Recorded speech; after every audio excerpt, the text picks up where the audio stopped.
21. janúar. Byrjaðu daginn á því að þakka. Gerðu þér ljóst að þú ert afar blessaður og blessun mín hefur ávallt umvafið þig.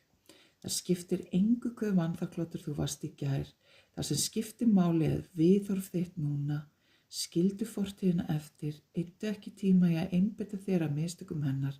Lærðu aðeins af þeim, haltu síðan áfram og njóttu lífsins.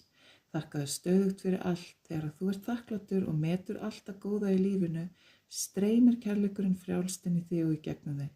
Þegar þú gleymir að þakka og meta alla góðu fullkomnu gjafirnar mínar, verður þú uppstökkur og leiðilegur. Þú verður upptekinn af sjálfum þér og hættir að bera umhyggju fyrir náunganum. Fljótlegasta leiðin til að breyta þessu ranga hátterni er að byrja að hugsa aðra, lifa og gefa til heildarinnar. Þú munt finna það æðra sjálf og sjálfshyggjan mun renna inn í fortíðina og hverfa.